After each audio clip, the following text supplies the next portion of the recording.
Le PFL sort le grand jeu ce week-end. Oui, il y a le retour de Francis Ngannou, mais pas que ça. On a Cyborg contre Pacheco, l'un des plus beaux combats féminins organisables à l'heure actuelle. Le banger pour les connaisseurs entre AJ McKee et Paul Hughes. Une revanche entre Johnny Eblen et Fabian Edwards avec deux gars qui ont beaucoup d'ajustements à faire.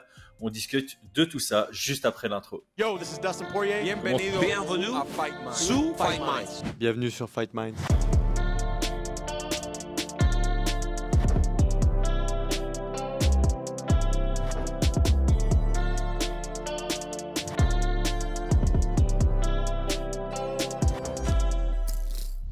Entraîne-toi avec le bon matériel. Depuis plus de 25 ans, Metalbox est LA référence française des sports de combat. Découvre la gamme pour coachs et combattants sur metal-box.com et profite de 25% de réduction cet été avec le code promo FightMinds. Commençons par Paul Hughes contre AJ McKee. Paul Hughes est à 12 victoires, une défaite en carrière, dont la seule défaite était face à Vucenic. Elle a été vengée par la suite, salement vengée d'ailleurs. Ancien champion du Cage Warriors, il avait battu Morgan Charrière pour défendre sa ceinture dans un combat absolument sublime. 6 victoires par KO, 3 victoires par soumission sur ses 12 victoires au total. Il est vachement talentueux. Qu'est-ce que tu peux me dire sur Paul Hughes ? Il a une belle histoire, puisque la carrière au Cage Warrior, on l'a vu. Le combat avec Morgan, ultra serré, on va pas revenir dessus sur qui a gagné quoi, mais en tous les cas, c'était très serré. Moi, je suis très hypé par ce combat. Après, tu sais, en ce moment, aux États-Unis, ils critiquent pas mal la carte. Moi, je trouve que la seule chose qu'on peut critiquer, c'est la communication, parce que la carte me plaît beaucoup, Ouais. Moi, la carte me plaît. Est-ce que sur un gros pay-per-view de l'UFC, ce combat aurait été en main? Assurément non, mais c'est pas un gros pay-per-view de l'UFC. Je rappelle que c'est un pay-per-view à $20 sans abonnement. Donc, moi, je suis très hypé par cette carte et ce combat me plaît beaucoup. Non, dis-moi. Non, j'allais dire, ouais, pour moi, ce combat d'ouverture est probablement mon deuxième préféré de toute la carte. Ouais, il est intéressant parce que, alors, pareil, tu sais, en ce moment, dans les embouteillages, parce qu'à Nice, ça y est, on a des tempêtes, donc maintenant, on goûte aux joies des embouteillages. J'écoute pas mal de podcasts. Il y en a beaucoup qui disent, oui, est-ce que c'est pas trop tôt? Maki a beaucoup de combats, il a 23 combats. Alors, pareil, je suis pas d'accord dans la mesure où Maki a 23 combats, mais je trouve que des clients vraiment sérieux, il n'en a pas affronté beaucoup. Je m'explique un petit peu. Pour moi, des mecs comme Spike Carlyle, tout ça, c'est pas des énormes prospects. C'est pas un mec, c'est pas comme un mec qui aurait 10 combats à l'UFC contre le top 5 ou le top 10 de la KT, tu vois. Donc, je pense qu'effectivement, il a plus de combats, mais qu'il est que très légèrement en avance dans sa carrière par rapport à Paul Hughes. Et moi, je vois le combat très serré. Pour revenir à Paul Hughes, je vais même te dire que debout, ça va être.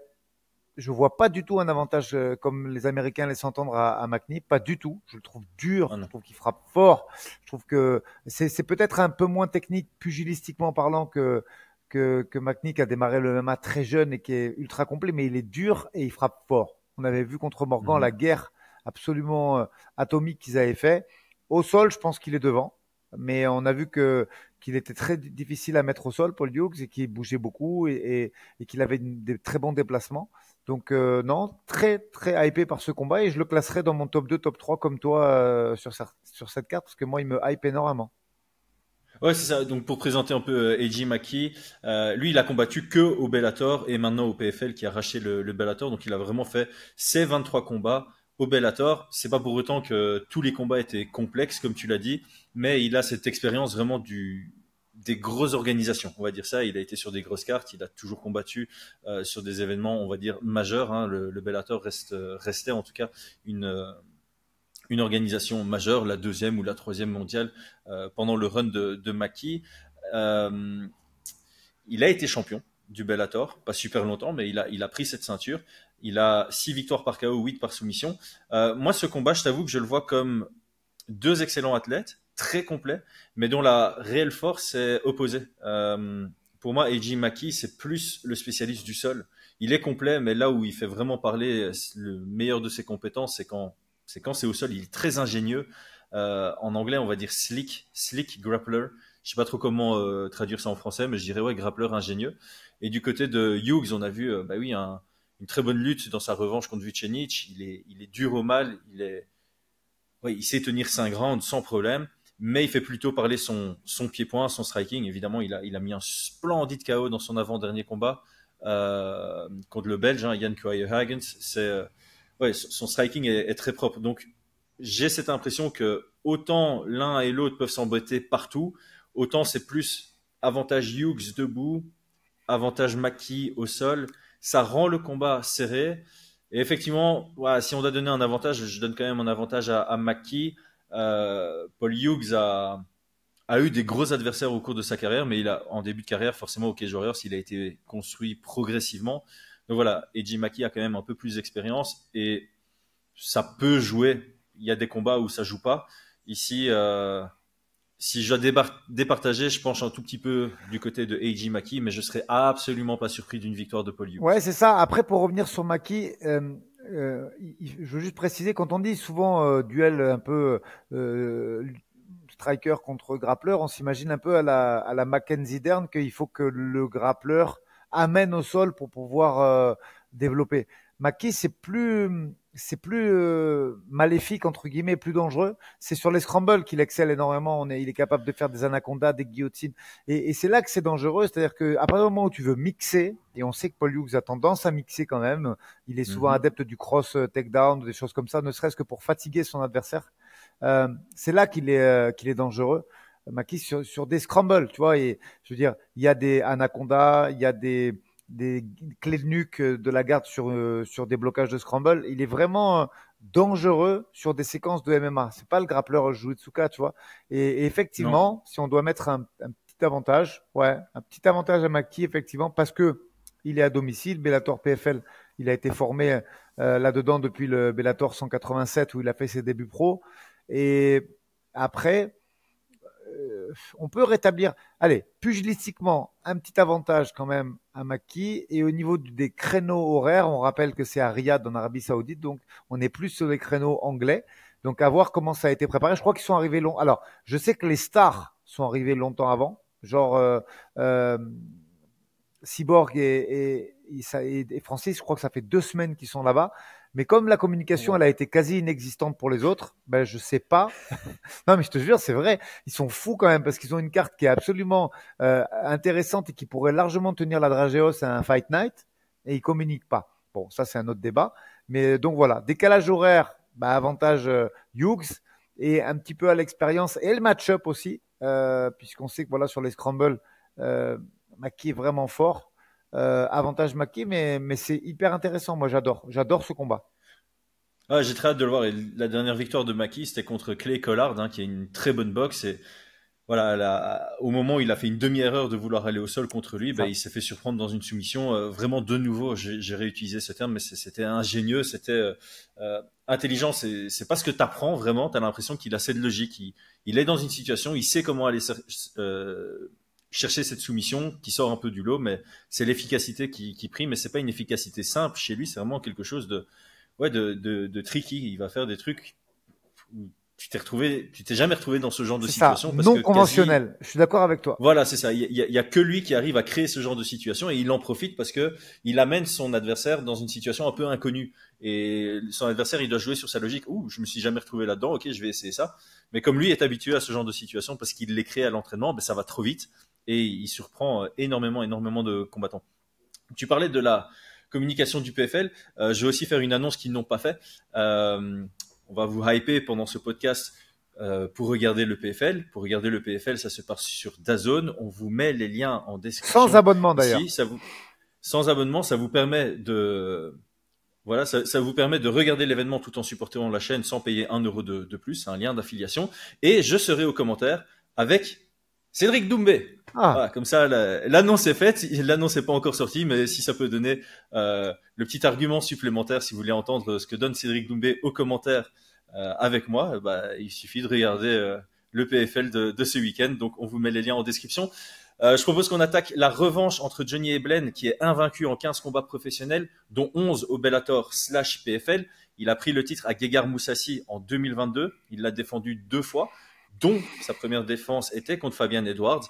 Il a également gagné ce qu'on appelle les bragging rights en début d'année quand ils ont fait les champions du Bellator contre les champions du PFL.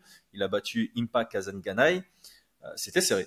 Donc là, il rencontre Fabian Edwards pour la deuxième fois. Fabian Edwards, c'est le frère de Leon Edwards. Il a un palmarès de 13 victoires, 3 défaites. Et oserais-je dire, il a un style ressemblant à son frère, moins quali. Ouais, alors, non, mais je suis d'accord avec toi. Je suis d'accord avec toi. Je reviens juste 2 minutes sur Eblen parce que j'avais dit dans un podcast et en commentaire, d'ailleurs, il y en a plein qui n'étaient pas d'accord avec moi, que Eblen, c'était pour moi le seul mec du roster qui avait qui avait sa place à l'UFC. Effectivement, et quand je dis sa place à l'UFC, sa place dans le top division de l'UFC, top 5, top 10. Je voulais requalifier un peu ça parce que effectivement, contre Kazangai, c'était pas du tout un bon jour pour lui. Je le trouvais mauvais. Mais voilà, je nuance. Les champions, c'est ceux qui arrivent à gagner même quand ils sont pas bons. C'est-à-dire que si on regarde le combat contre Mouzazi, je pense que regardez-le et vous serez partiellement, en tout cas, ou à 100% d'accord avec moi. Ce mec-là est un monstre. Il a sa place dans le top 5, top 10 de l'UFC. Après, effectivement, contre Kasengai, c'est pas fou. Le combat aller contre Edwards, c'est déjà quand même beaucoup plus soutenu, même si effectivement Fabian Edwards, c'est son frère en moins précis, c'est son frère en moins affûté, c'est son frère en quand même, je trouve, moins dangereux debout. Il a le MMA. Encore moins actif aussi. Ouais, c'est ça. Ça, c'est pas un très gros volume, c'est un mec solide qui s'entraîne dur, mais non. C'est pour ça que j'ai quand même envie de voir parce que je me dis qu'une revanche, ça se prépare et t'as l'impression même que Léon, il a fait vraiment partie prenante du camp. Il est parti aussi avec lui. Et sur son Instagram, tu voyais qu'il était vraiment dans le camp et très intéressé par ça. Donc je veux bien voir. Une revanche, c'est toujours intéressant. Mais pour moi. Je suis moi j'aime bien, vraiment Johnny Eblen, j'aime bien. Je trouve que c'est complet. C'est pas forcément le MMA hyper moderne. On est quand même sur une grosse base de lutte et de grand and pound, tu vois, sur un MMA un peu type 2010-2015. Mais dans ce qu'il fait, il le fait très bien quand même. Ouais, il s'entraîne à la ATT. D'ailleurs, il est bien vendu par les coachs de la ATT. Sur ce combat-là, c'est ça. L'intrigue, c'est vraiment le côté revanche. Le premier combat, je vais pas dire que c'était méga à sens unique, mais t'as Johnny Eblen qui prend les 2 premiers rounds et qui finalise dans la 3e reprise. On peut donner le 2e éventuellement à Fabian Edwards sur le coup de coude qui ouvre Eblen, mais vraiment ouais, il y a quelques moments pour Fabian Edwards, mais il manquait tellement d'activité que les minutes étaient prises par Johnny Eblen. Je pense que du côté de Fabian Edwards, clairement, les gros ajustements à faire sont plus sur l'approche. Il doit venir plus agressif, plus actif, avec plus de volume. Il a remarqué dans les premiers rounds qu'il était capable de défendre les amener au sol, donc il doit prendre confiance à développer son jeu en pied-point. Et donc là-dessus, j'ai vraiment un attrait, c'est la team Renegade, donc la team des frères Edwards, de Jay Herbert, etc. Ils sont stratèges. Donc, ils sont capables d'analyser et de venir avec des ajustements. Ça m'intéresse. Évidemment, du côté de ATT, il y a cette expérience. Mike Brown, on sait qu'il vient aussi avec des bonnes stratégies. J'ai l'impression que du côté de Johnny Eblen, on a quand même passé beaucoup de temps debout. C'est là où ça présente des risques. Donc, j'ai envie de le voir un peu plus lutter. J'ai envie de le voir trouver des solutions à la cage, parce qu'il a galéré à mettre Fabian Edwards au sol et à capitaliser sur ses mises au sol à la cage. Et je pense qu'il peut s'inspirer de ce qu'a fait Belal Mohamed contre Leon Edwards, parce que les défenses à la cage de Fabian ressemblent vraiment à celles de Leon Edwards. Il va faire le split squat, il va travailler sur les mains, il va travailler sur le lock. Donc il y a des situations qui sont vraiment similaires entre le premier combat Eblen contre Fabian et des situations de Belal contre Leon, avec Belal qui réussit les amener au sol parce qu'il a fait les bons ajustements. Il avait les bonnes stratégies qui étaient données par Khabib Nurmagomedov, je pense, pour pouvoir mettre Leon Edwards au sol, chose que des Kamaru Usman ou des Colby Covington avaient galéré à faire par le passé. Ouais, et puis je suis d'accord avec toi. Des fois, j'avais tendance à je fais encore un mea culpa pendant ce podcast. Avant, je disais ATT, c'est stratège. Quand il y a Mike Brown et je laissais quelques parenthèses quand c'était Paparumpa et autres. Et non, en fait, je me suis rendu compte quand même, pour l'avoir vu dans le vestiaire, Paparumpa donner ses consignes et tout lors d'autres UFC, que non, c'est stratège aussi quand même et ça bosse bien, ça bosse bien. Franchement, il y a pas, je me suis montré critique pour rien. C'est pas parce qu'il se coach toutes les semaines qu'il fait pas de game plan, bien au contraire. Ah ben, intéressant d'avoir ce genre de insight. Et encore une fois, les résultats parlent d'eux-mêmes. Et Titi, c'est une grosse écurie. Il y a encore des très gros combattants qui décident d'aller chez eux. Et je pense que ça en dit long sur la qualité de l'équipe. Alors, c'est pas pour cracher dans la soupe, mais par exemple, Greg Jackson, John Winkle, non, c'est Winklejohn, pardon. Cette équipe-là, bah, ça fait quelques années que ça diminue et on sent qu'il n'y a plus vraiment de 109 qui va s'entraîner là-bas parce que autant en 2010, c'était genre l'écurie, tout le monde allait là-bas. Autant à l'heure actuelle, ben, voilà, elle a perdu en qualité, elle n'a pas réussi à se renouveler, on a l'impression, alors que ATT, ça continue à performer à très haut niveau, et ce depuis plusieurs années. Passons au co-main event, donc deuxième ceinture sur 3 en jeu, évidemment, Eblen remet sa ceinture en jeu contre Fabian Edwards. Ici, on a Chris Cyborg qui s'ennuie dans sa carrière, elle roule sur tout le monde, il n'y a rien à lui proposer. J'irais presque jusqu'à dire qu'à l'exception de sa défaite contre Amanda Nunes et sa défaite dans ce tout premier combat en 2005, personne ne lui a réellement posé un problème, ni même en challenge. Elle est à 27 victoires, 2 défaites en carrière. Elle a un taux de finalisation supérieur à 80%, ce qui est énorme chez les femmes.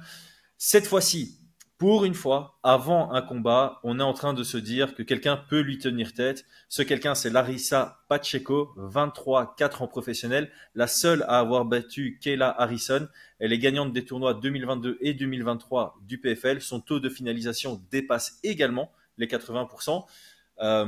C'est un sale combat, c'est un très très beau combat et comme je le disais en intro, probablement l'un des 3-4 plus beaux combats à faire chez les femmes, toutes promotions confondues en MMA. Ouais, puis Pacheco, c'est même si à l'UFC elle n'a pas ultra performé, je dis ultra parce que quand même, il y en a beaucoup qui disent ouais, elle a perdu à l'UFC. Oui, c'est vrai qu'à l'UFC elle a perdu. Après, maintenant, on a vu très bien les noms qui l'ont battu parce que pareil, un petit recontexte, même si c'est old school. Andrade, de Randami, mais de Randami quand elle était au top du top, et Messi Chiasson qui, pour moi, est très, très, très sous-estimée aujourd'hui à l'UFC. Et je pense qu'elle pourrait largement être dans le top 3 de la KT 61. Donc, elle est très grande, Messi, elle frappe fort. On a vu l'ouverture qu'elle a fait à Mera Bueno Silva lors de son dernier combat. Donc, des défaites à l'UFC, oui, mais contre le très haut de la KT. En fait, ce combat, il est hyper intéressant. C'est juste la notion du poids, moi, qui m'effraie un petit peu. Je la trouve énorme, énorme, énorme, Christiane Cyborg. Et je sais, ouais, j'ai une attention particulière, on va dire, sur cela. Maintenant, oui, oui, extrêmement hypé.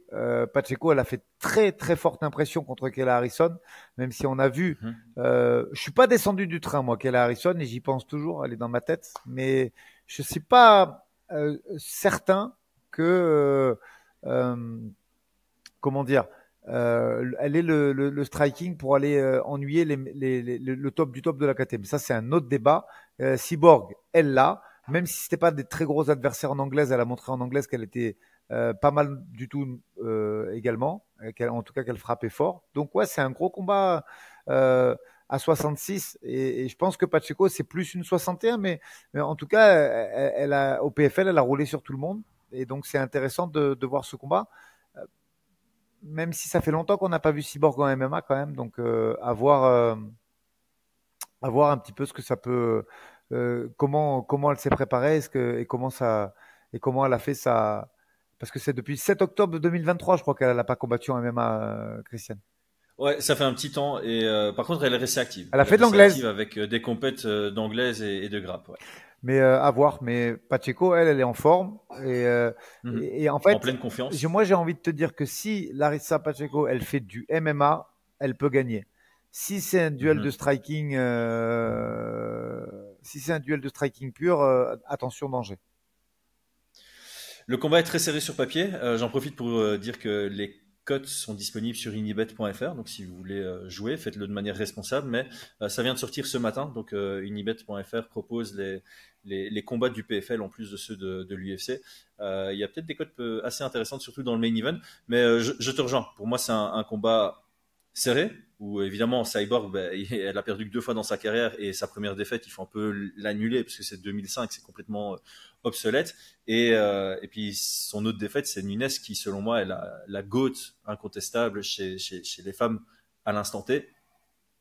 Et ça frappe dur. Comme tu l'as dit, Cyborg n'a pas affronté les meilleures boxeuses, mais ouais, elle te touche une fois, elle te touche bien, ça connecte, ça finalise, elle a une force incroyable. Et Pacheco a un peu cette définition, mais il y a cette inquiétude du poids. Après, voilà, Nunes n'est pas une featherweight non plus. Elle a réussi à éteindre Cyborg. Ok, il a fallu 3 gros overhands, mais elle y est parvenue tout de même. Donc, je ferme pas la porte à une possibilité de Pacheco qui éteint les lumières debout. Mais clairement, le fait de devoir mixer son jeu doit faire partie de sa stratégie contre Cyborg. Voilà, on a 2 nanas qui ont plus de 80% de taux de finalisation. Alors, quand tu as un taux de finalisation aussi élevé, soit c'est que tu es très fort, soit que tu es trop fort pour l'adversité qu'on te propose. Et forcément, dans ces divisions 61, 66, depuis 2005, c'est difficile de trouver des vraies challengers. Donc ça peut aller dans tous les sens. Je ne serais pas surpris de voir une décision ici. Les deux ont déjà eu des combats longs qui sont allés à la décision justement quand elles font face à quelqu'un d'un peu solide. Tout ce que j'espère, c'est qu'elles vont pas devenir l'une et l'autre attentistes par trop de respect, par excès de respect pour les forces de l'adversaire. Parce que Pacheco, j'ai l'impression que récemment, elle s'est quand même challengée. Elle a eu du gros niveau face à elle, notamment Kayla Harrison, qu'elle a rencontré 3 fois dans sa carrière. Du côté de Cyborg, bon, oui, il y a des gros noms. Kat Zingano, c'est un combat récent, mais c'est aussi une Kat Zingano en fin de carrière, en fin de course. Donc, je dirais que Cyborg a un peu moins eu de challenge récent. Et donc, s'il y a une des deux qui va être un peu plus attentiste que l'autre, ce serait peut-être Cyborg. En tout cas, on va découvrir ça. Le co-main event, moi, il m'intéresse énormément. Et pour Pacheco, c'est clairement le combat de sa vie. Elle a un gros palmarès, double championne du PFL, c'est pas ça qui te fait reconnaître à la vision internationale. Ici, on a un événement avec beaucoup de regards grâce à Ngannou. Elle est comme main event, elle est contre quelqu'un qu'on connaît très bien, Cyborg. Le PFL essaye de la vendre comme GOAT, mais bien essayé, c'est pas elle. Mais voilà, elle a l'opportunité de briller contre une grosse adversaire. Bon, je te passe la balle maintenant pour le main event. Moi, j'ai fait mon analyse avec Brian. Donc maintenant, quelle est ton analyse du main event Francis Ngannou contre Renan Ferreira? On en avait déjà parlé tous les deux et moi, Oui. il y avait j'avais reçu des messages, ouais, t'es dur, Renan Ferreira. Mais non, j'étais pas dur. Quand j'ai fait cette analyse, effectivement, je trouve que Ferreira, en termes de maturité et en termes d'expérience dans ce business, c'est pas Francis, c'est pas un poids lourd mondial. Et c'était la simple analyse que je m'étais permis de faire. Après, effectivement, pour moi, et je l'ai toujours dit quand on fait les coach talk, l'important sur un combattant, c'est les 2 dernières années. Le reste, c'est beaucoup trop loin parce qu'on sait qu'il y a matière à progression, à changement d'entraînement, à changement de cap, à beaucoup de choses. Donc, je me réfère à ça, à ces 2 dernières années. Et effectivement, si on regarde les 2 dernières années, défaite contre Ante Delija, qui n'est pas, c'est celui pour la petite histoire, c'est celui qui devait affronter Cyril Gane quand le PFL était un peu en pause sur un UFC à Fight Island à Abu Dhabi et le PFL n'avait pas libéré. Voilà, Ante Delija, c'est ce poids lourd qui est pas mal du tout, mais qui est loin d'être parmi les tops mondiaux. Donc, effectivement, derrière, ça se passe beaucoup mieux. Moi, je continue à penser que Bader aurait pu lui poser beaucoup de problèmes, mais que c'est pas un vrai poids lourd, Bader. Donc, c'était ce qui était compliqué dans ce schéma tactique. Il reste dangereux, il est hyper athlétique, il est très grand. Non, c'est vrai que physiquement, c'est lourd, Renan Ferreira. 2 mètres et 2 mètres 16 d'allonge, c'est vrai que c'est lourd.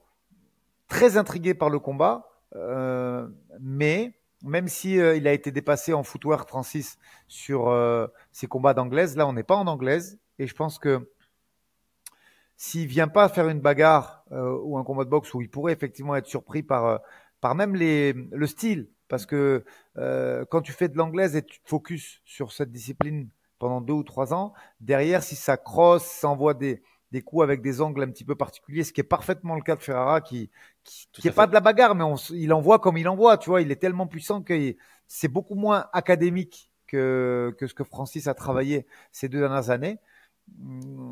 Ça peut être dangereux, mais je pense qu'avec le bon game plan, on a vu contre Cyril qu'il était vraiment capable d'exceller dans les takedowns. On a vu en anglaise qu'il était capable d'être posé et de se servir de son jab. Bon, s'il réunit tout, pour moi, je le redis, c'est à sens unique. Maintenant, il y a beaucoup d'interrogations. Est-ce qu'il a gardé une sensibilité MMA dans ses entraînements durant ces 2 dernières années? Est-ce qu'il est toujours capable de faire les mêmes takedowns qu'il a fait contre Cyril après sa rupture des croisés? Parce qu'il faut mettre le puzzle bout à bout. Oui, les takedowns contre Cyril, je crois qu'il y en a eu 2 de tête, mais faudra vérifier. Il y en a eu 2 voilà. dans le 3e et 4e round pour lui, et il y en a un pour de Cyril à la fin. dans le 5e round qui a été renversé. Mais il avait montré de très bonnes aptitudes de par sa collaboration avec Nick Zick. Mais entre-temps, il y a eu opération des croisés. Donc, opération des croisés qui, en fonction de la réathlétisation pour un homme costaud et grand comme lui, peut laisser à penser qu'il y a moins de mobilité sur les flexions et tout après. Donc, il y a des interrogations. Comment il a géré le drame qui lui est arrivé ces derniers mois, comment il s'est entraîné en MMA pendant qu'il préparait l'anglaise, est-ce qu'il a gardé contact avec la préhension et le travail au sol, quel va être son game plan samedi soir.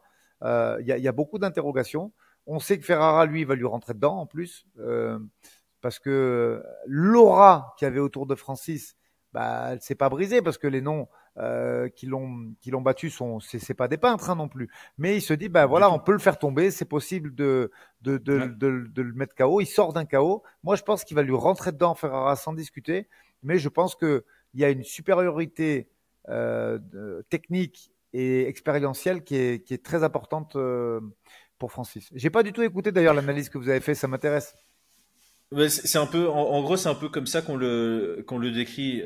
On voit Francis comme favori d'un point de vue compétence, expérience, comme tu le dis.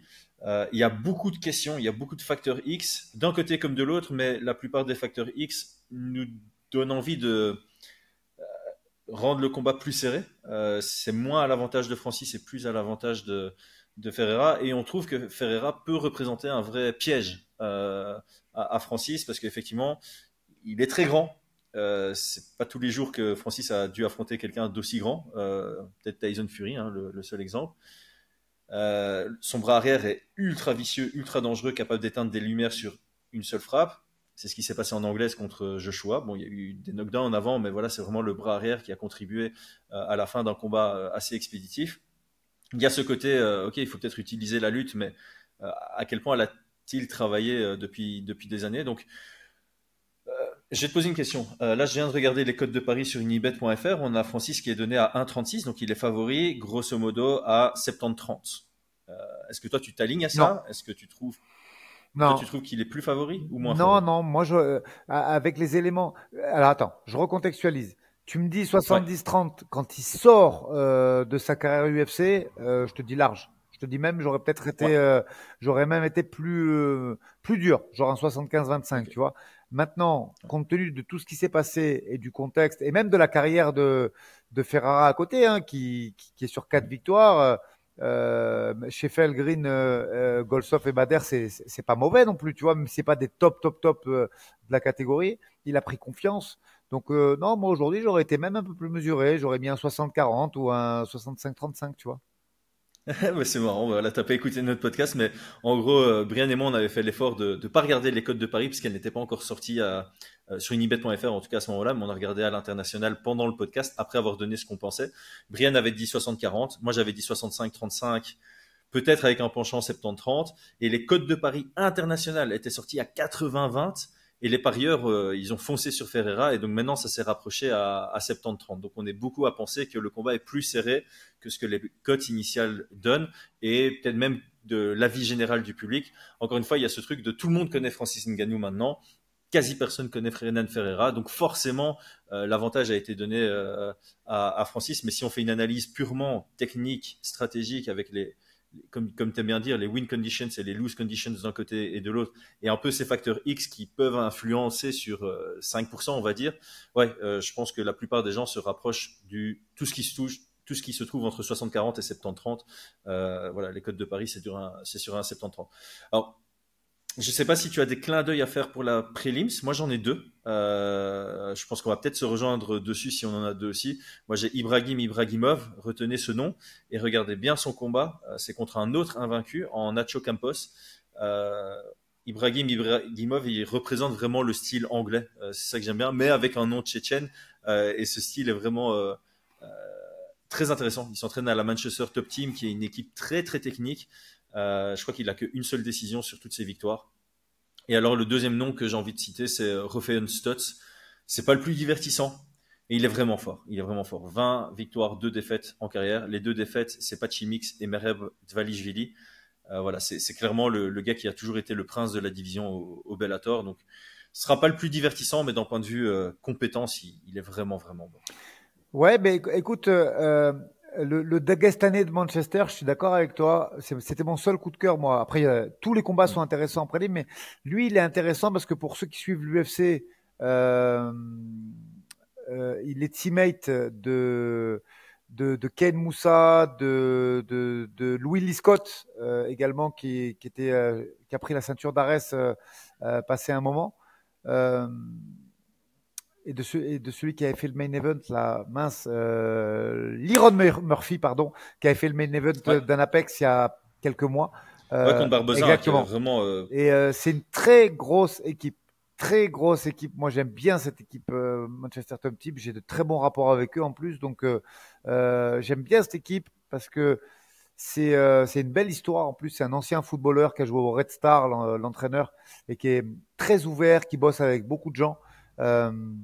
Donc, ouais, gros coup de cœur parce que je trouve que il y avait déjà un bagage de lutte culturel chez lui, mais il en a fait un striker intéressant. Donc, j'ai hâte de voir jusqu'à où ça peut aller parce que c'est fort, hein. C'est fort.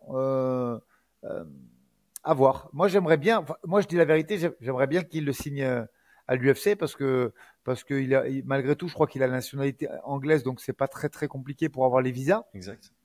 Et j'aimerais plus qu'un tournoi, un énième Dagestanais, même s'il a des qualités de striking très intéressantes dans le tournoi du PFL. Moi, j'aimerais bien le voir. Je dis franchement, j'aimerais bien le voir à l'UFC, sincèrement.